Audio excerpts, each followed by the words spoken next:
much. Loads of texts coming in. Taking over from Fergie is like... Your wife's cooking after your mum's. Ooh, you're going to have a good day. It's like finding all the dummies have been put back in the pram, says Tony. Taking over from Tony Blair, asked Gordon Brown, says Sparky Ponty. Taking over from Fergie, like receiving the baton from Usain Bolt, says Chris. It's like passing a junction and spending the next 10 hours in a traffic jam. That's what people are saying. It's 7:35. Since they announced Sir Alex Ferguson will retire at the end of the season, there's been plenty of praise for the great man. Perhaps the most effusive words came from the Telegraph's Jim White during yesterday's Your Call. We're saying he's the greatest football manager in Britain. I would go beyond that, and I'd say he's the greatest figure in public life. I mean, just because of the prominence... No, don't get Nicky started on that. Hang on, Nicky. Look at the position of prominence he has maintained. Who has come close to that? Sebastian Coe, fantastic year last year. Nicholas Heitner, a brilliant decade at the South Bank at the National Theatre. 1993, Ferguson won his first title. So that's 20 years of prominence. Who else has matched that in public life?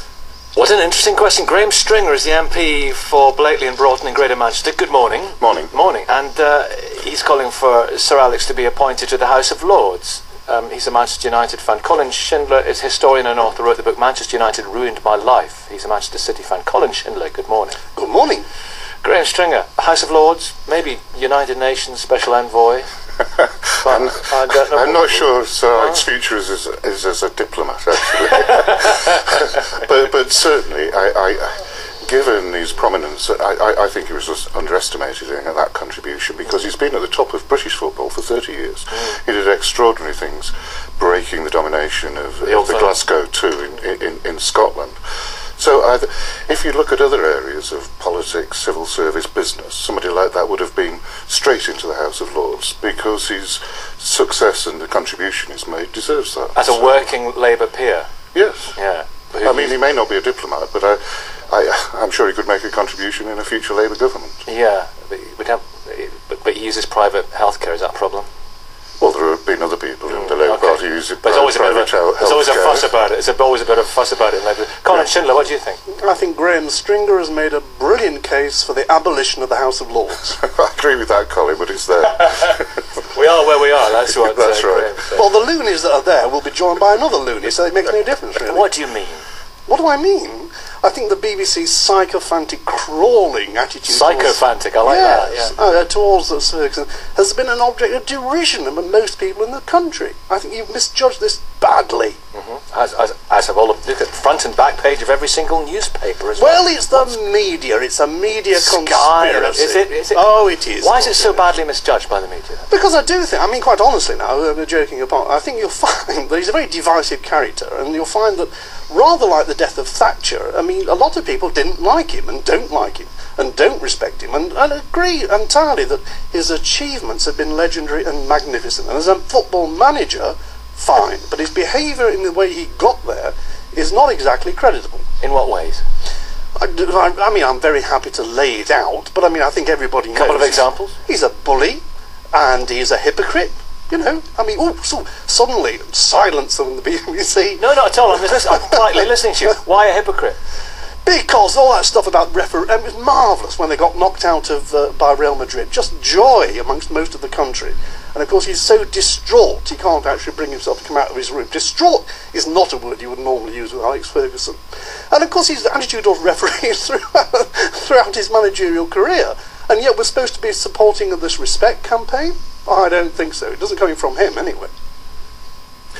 I think Colin is doing a disservice to Manchester City supporters who's continuing their reputation as being sad in not recognising Sir Alex's contribution. I mean, by and large, people who succeed in one of the toughest areas in the world, football is the only world game, Alex Ferguson has been at the top of that game for 30 years, they're usually not Boy Scouts. Sir Alex Ferguson is not a Boy Scout.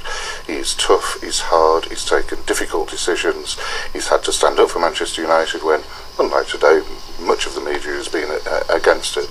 And I think Colin should recognise that. I'm perfectly happy to recognise the achievements he's made as a manager. I think his behaviour has been appalling, generally speaking.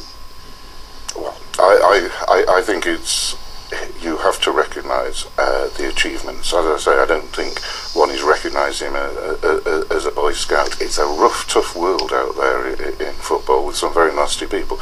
In that arena, Sir Alex has maintained, certainly within the club and outside the club, very high standards. High standards of what exactly? Because it's not behaviour as most people would understand it. Well, very high standards of discipline within the club, yes, for a start. Agreed. Which is important in an organisation. Yes, agreed. He's maintained the reputation of Manchester United as being a decent club and decent in what sense?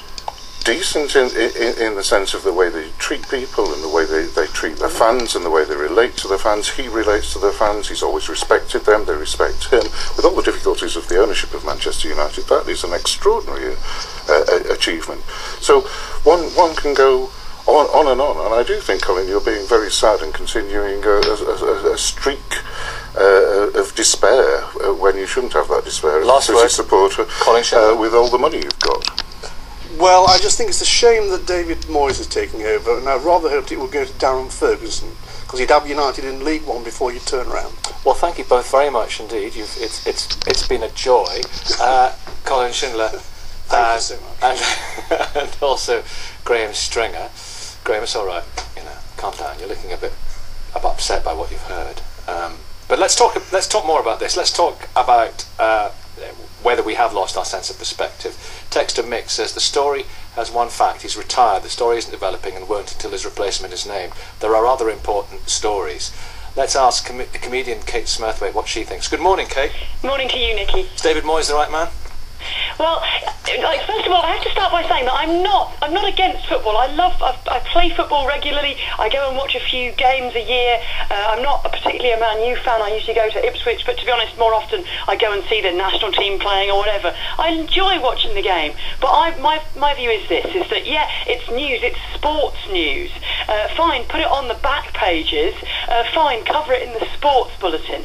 But news, it's not really news. Nobody's going to die as a result of this.